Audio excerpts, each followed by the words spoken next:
Are you looking for the best 3D printers? In this video we will look at some of the 5 best 3D printers on the market. Before we get started with our video, we have included links in the description, so make sure you check those out to see which one is in your budget range. Number 1. Elegoo Centauri Carbon 3D Printer. The Centauri Carbon is fast, affordable, and fun to use. It's also a rare find for entry-level printers looking to enter the hobby with a low investment, with print quality and features that are typically seen in more expensive models. It doesn't have many of the bells and whistles that I love from my other picks, but it delivers great value for its price, and it's a perfect starting point for general use printing. It has a strong sense of fun in its design. For example, the included waste bin model that clips to the back of the printer isn't just a bland box, it's a tiny model of the Centauri Carbon.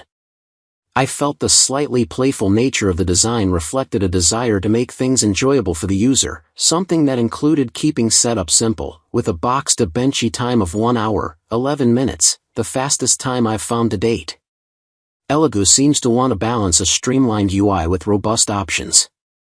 Their custom version of the Orca slicer tucks away some features in the name of streamlining, but they're still there if you go digging. That may be a good thing or bad thing, depending on how much you like to tinker with settings. A recent software update added an integration for Nexprint, Elegoo's 3D model site, which makes it much easier to download projects straight into the slicer. One simple UI choice that I appreciated is that the mobile app has a clear pause button, so if something looks wrong, you can stop the print before it completely goes off the rails. It's a weird bit of psychology, but just being able to clearly see it made me more comfortable during long print jobs. The Centauri Carbon was noisier during operation than the other printers I tested, but silent at rest. It has relatively hard feet, which seem to cause more vibration in the bench than other printers. That left me more inclined to leave it on, which opened the door for me to queue up projects more spontaneously. One issue worth noting, when the Centauri Carbon debuted, Elegoo announced that it would have a multicolor option sometime in 2025. As of December 2025, no multicolor is available. This has been a source of frustration for users who bought this printer assuming that they'd be able to upgrade. But with its robust features and a budget-friendly price, the Elegoo Centauri Carbon is a great option if you're okay sticking with a single-color printer. Number 2. QIDI Q2 3D Printer. The QIDI Q2 can print with more durable materials that can withstand abuse from high heat and prolonged sun exposure. It lacks some of the added conveniences found on Bamboo's P2S or Snapmaker's U1, but it's priced accordingly. That makes it a standout if you're looking for a fully enclosed, single-color printer that can print more robust materials. There are 2 specific areas where the Q2 excels. First, it's a great choice if you want to print materials that require a higher nozzle temperature and/or could produce a higher volume of fumes. Second, it keeps most of the customization options readily apparent, making it a good printer if you know you like to tinker with settings and dial in custom quality and performance. The Q2 was easy to unpack and to set up, with a box to benchy time of 1 hour and 20 minutes. The unit I tested did not include the QIDI Box multicolor kit, which meant I only had to set up a single filament feed. That said, setup may pose a couple challenges for first-timers. The quick start guide was light on details, and occasionally skipped steps. For example, there's no mention of the cover in the setup instructions. It's not a deal-breaker, chances are that you'll realize you can put the cover on top, but I found myself wondering more than once if I'd accidentally missed something.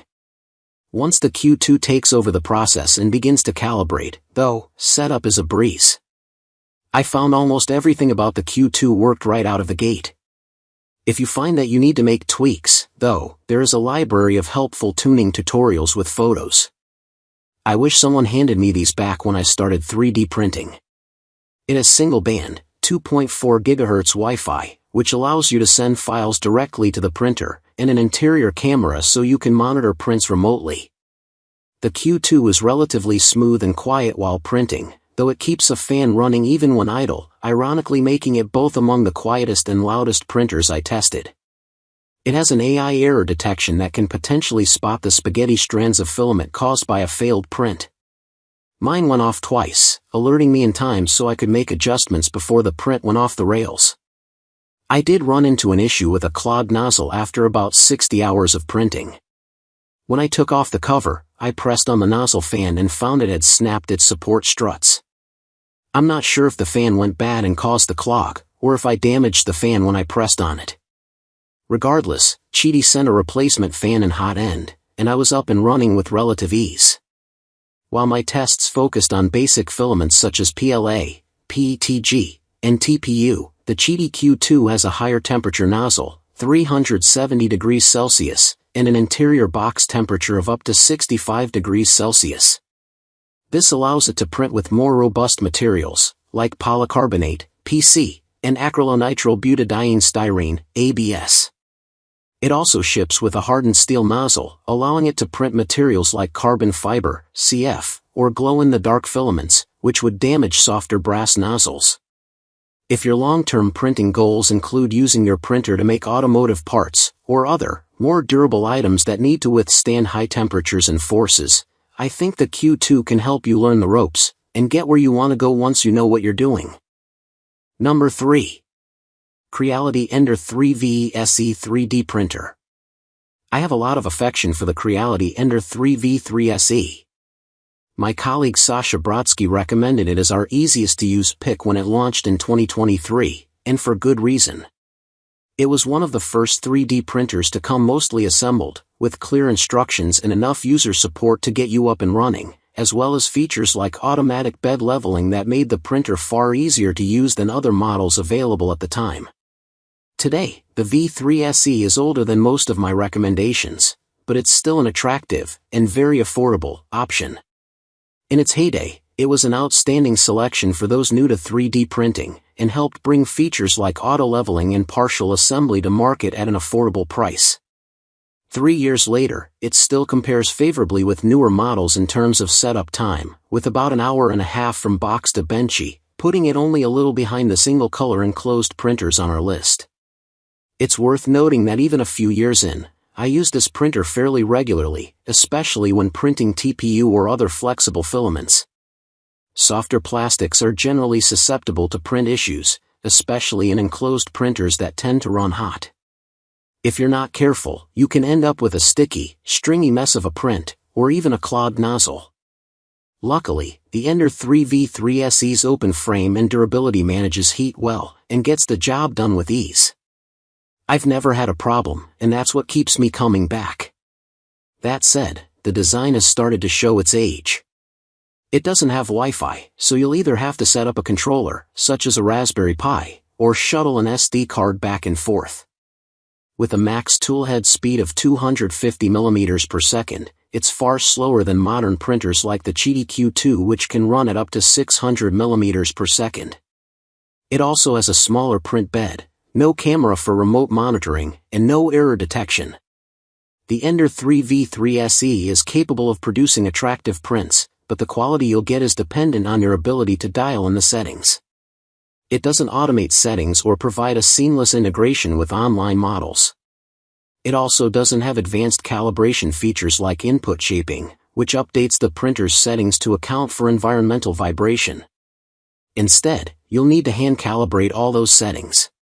On the plus side, it's wide open to tweaking and adjustments, making it a great choice if you like to tinker and optimize performance.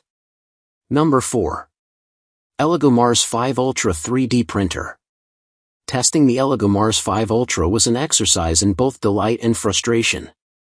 There's no disputing its print quality, especially when I produced beautifully detailed game miniatures. But I ran into regular obstacles on the path to those beautiful prints, in the form of poor or even confusing documentation. In a review focusing on ease of use, those pain points really stood out. Resin printers like the Mars 5 Ultra are especially popular with gamers, who print miniatures for tabletop games. These small figures tend to be packed with details, and printers like the Mars 5 Ultra can generate layers as thin as 0.01 mm, 10 to 20 times thinner than a typical FDM printer. If you want sharp visual details, resin printing is the way to go. The Mars 5 Ultra is an especially good way to learn about printing with resin, thanks to a pair of features that make it more user-friendly than its peers. First and foremost, it has a tilt-release resin vat that reduces the suction forces between the build plate and the vat. When the build plate bed lifts up after each layer is complete, the vat tilts, creating an angle that makes it easier to separate. Think of it like pulling off a sticker or a bandage. It takes far less force if you start on one corner. Since the tilt release makes separation easier, your settings don't have to be dialed in quite so precisely in order to get a clean separation from the vat, and support points can be slightly smaller. As a result, you spend less time adjusting settings or removing support marks, and more time enjoying your finished prints. It also has a very helpful error detection feature, which is great for new printers. If the Mars 5 Ultra detects foreign objects in the vat, usually chunks of supports or models that have fallen off the print plate, it will pause operation and send a notification. That can minimize damage to the model you're printing, and prevents debris from getting trapped, which could also crack the vat itself. In general, I think any feature that keeps toxic resin where it belongs is a big value add. Both the vat and error detection save time and reduce the frustration of a failed print. They're also more commonly found on printers that cost twice as much as the Mars 5 Ultra. Number 5. Elegoo Mars 4 9K Resin 3D Printer. The Elegoo Mars 4 printer features a sharp 7-inch 9K monochrome LCD that lets you create highly detailed models with fine precision. Its large build volume of about 6 by 3 by 7 inches gives you plenty of room to print various projects without losing quality. The powerful COB light source ensures even UV exposure, helping your prints come out consistent and accurate every time. Plus, the laser-etched build plate improves model adhesion during printing, reducing failures and making your 3D printing experience smoother and more reliable. What we like: high-resolution 9K monochrome LCD, spacious build volume, uniform COB light source, laser-etched build plate.